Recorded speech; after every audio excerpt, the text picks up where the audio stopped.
Welcome back here on the Senior Network. We are discussing Jay's 2017 list. All right, our checklist for estate Exactly. planning, absolutely. Tell us a little bit more then. Well, we were talking during the break about family changes. There's certainly the chance that each year there may be a birth in the family, there may be a death in the family, there may be a divorce in the family, or there may be a disability in the family. And those things impact what our estate plan should be like. So you may have named someone as an agent, for example, to handle your affairs at your disability or death. They may be disabled or they may have died during this past year. So now is the time to review that. There may have been a divorce in your family during this past year. That may impact some changes in your estate plan as well.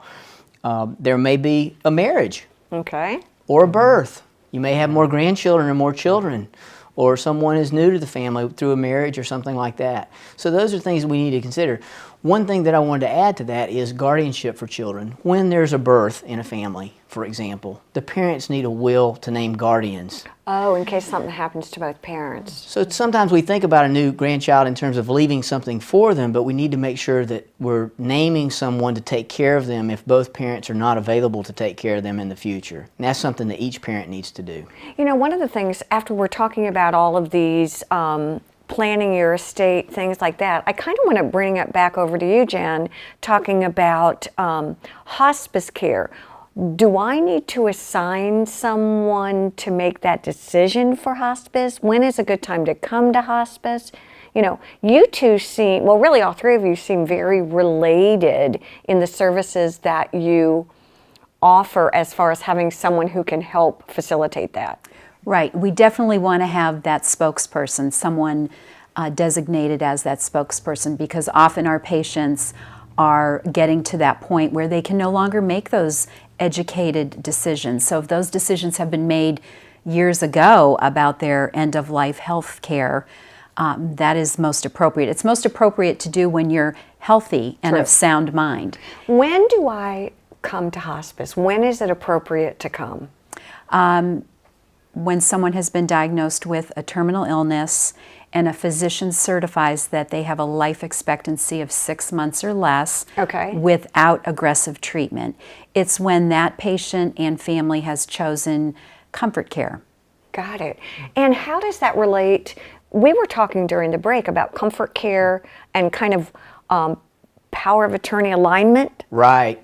When someone has a healthcare power of attorney, they may have made a decision years ago that they want maximum medical treatment. Okay. But if they choose hospice care, they're effectively changing that to say, no, I just want comfort care. I don't want maximum medical care anymore. So what happens then? Well, they need to make sure that their healthcare power of attorney is in line with their choice to choose hospice. Because if it's not, there is a conflict there. And so they need to review those documents to make sure those choices are made. The other thing is choosing the agent.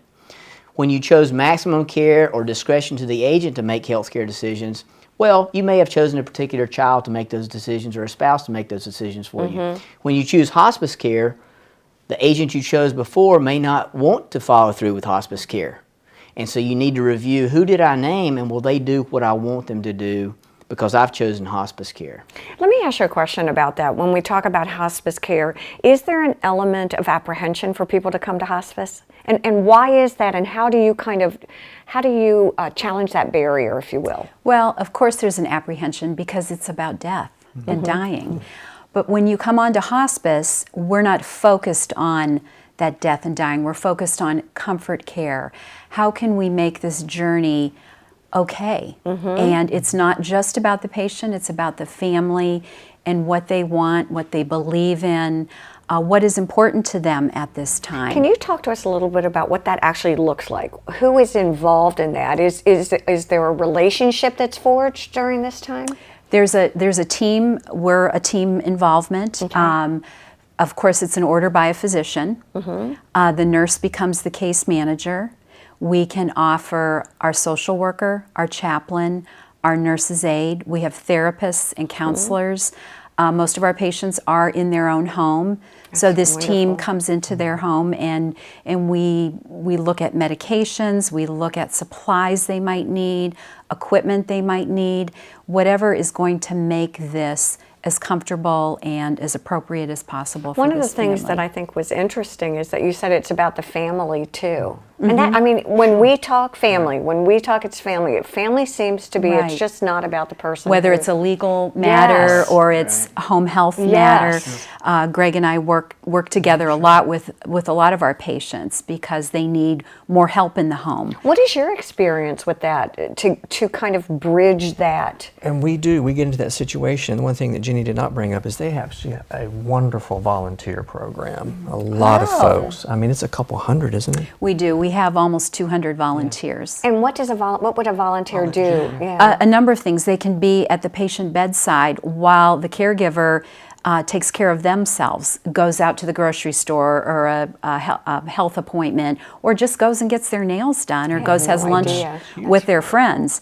They can do some shopping if they need some grocery shopping done. You know, they need just a little time to themselves. We actually have a group of veteran volunteers. We try to pair up our veteran that's volunteers great. with our veteran patients. Pet therapy. We have pet therapy volunteers that can take their dogs into the homes as well as another resource. So we're looking at it holistically. It's not just medical and medicine. It is what's important to that patient and I what do think they need. The most important thing you said is it really is a holistic thing. It's less about the death and dying piece about it. It's more about the whole, I love that, the quality of life while you're living. We're going to take a quick break. We'll be right back. A lot more to come.